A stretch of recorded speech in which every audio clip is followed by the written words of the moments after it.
prediksi nih. Prediksi dari sudut pandang fans. Ya, boleh. Oh ya, prediksi dulu.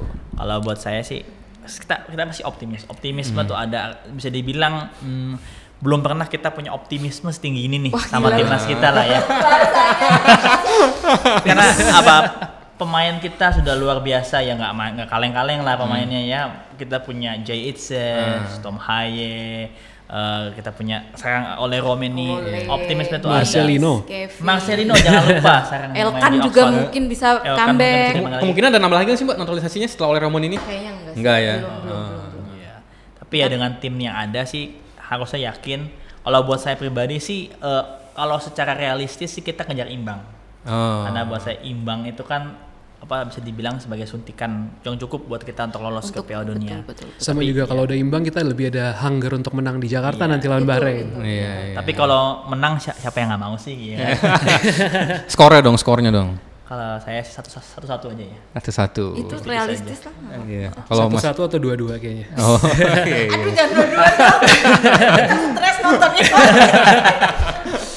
Jangan sebut kata itu lagi. Jadi salah satu yang bikin optimis gitu. itu karena ada Patrick Kluivert nggak sih, kan Patrick Kluivert ini kan ya pengangkatannya juga per kontra juga lah Mbak ya kan. Banyak yang bilang ini karir kepelatihannya sebenarnya nggak bagus-bagus banget Alex lah ya kan. Tapi ada Alex Pastur kan, asistennya yang top lah, ada Denny Lanzat.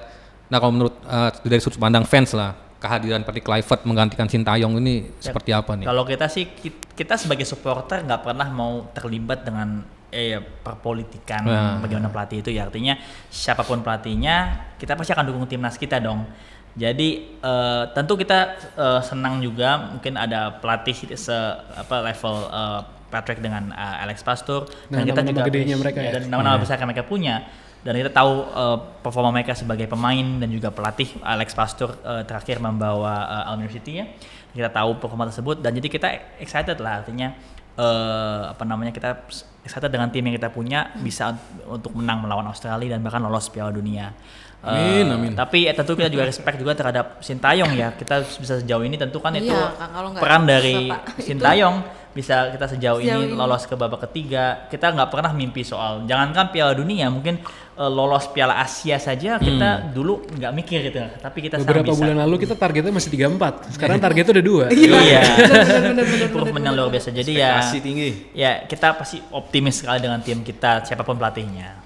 Makanya kata Gio tadi, kita nggak pernah seoptimis ini. Coba bayangin. Jelek itu kata-katanya. Ya, mungkin 10 tahun yang lalu kita AFF aja kita ya udahlah nggak juara juga nggak apa-apa gitu. Saya ingat 2010 ya, 2010 tuh saya nangis karena Indonesia kalah sama Malaysia 3-0. Dia nonton di TV ya, di TV. Saya kebetulan lagi di GBK. Ya. Tuh usia berapa tuh saat itu tuh? Saya masih 10 tahun gitu. 10 tahun. Mas Syarif mungkin umur 20 baru lulus SMA ya, 12 ya. Ya tapi maksudnya nggak lolos AFF tuh nggak juara AFF tuh kita nangis. Tapi sekarang kalau kita mikir gitu, sekarang tuh kita udah mikirnya Piala Dunia loh, udah bukan juara AFF lagi. Dan lebih itu sedihnya 2011 sebenarnya sih. Habis AFF gagal, SEA Games nonton juga kalah lagi. Dan 2 kali kalah. Jadi kita tuh improvementnya luar biasa kalau dipikir-pikir. 2 kali kalah lawan Malaysia, sekarang kita udah mikir untuk ngalahin Australia. Itu udah improvement yang luar biasa. Jadi Gio sama Syarif ini bagian dari anak-anak bocil-bocil zaman dulu yang di layar kaca nonton Piala AFF 2010 yang tersakiti. Bocil-bocil yang tersakiti. Sudah berapa puluh tahun? Iya benar. 15 tahun yang lalu. 15 tahun yang lalu. Iya. Tapi ini nih, nanti kalian kan sebagai diaspora juga ya, diaspora. Terus waktu di stadium nanti udah kebayang gue nangis pas momen apa nih gue bakal nangis gitu. Apa? Kita udah sempat bahas kayaknya nanti full time. Karena kita udah whatever the reason. Kita udah rencanain udah lama, ternyata selesainya di situ kan. Dan kita kan juga rencana di akhir kita akan nyanyi Tanah Airku kan. Semoga bisa ya. Ya itu sih buat saya akan jadi momen paling emosional. Apalagi di luar negeri ya, nyanyi lagu Tanah Airku. Bayangin aja udah rinding ya.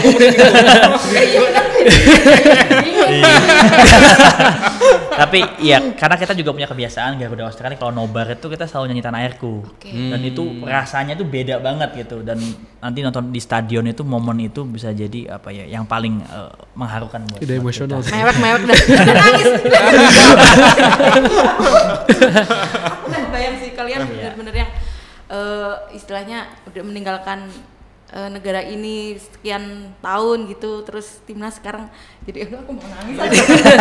Ini nasionalismenya dua orang ini luar biasa loh. Tadi kita sempat bicara juga, mau nggak nanti kalau ditawarin dapat paspor Australia, mereka menjawab dua-duanya enggak, katanya nggak mau loh. Nggak mau, kayak Vindik aja paspor Indonesia, ngapain gue paspor Australia gitu. Ya karena tinggal di luar negeri itu kan apa namanya hanya badannya yang ada di luar negeri tapi hatinya dan pikirannya selalu di Indonesia. Yo, ya bahasanya. Ini kayak jadi quote-quote di TikTok nih Bapak. Nanti di foto terus di ini kasih caption. Hanya badannya, hanya raganya yang di Australia jiwa.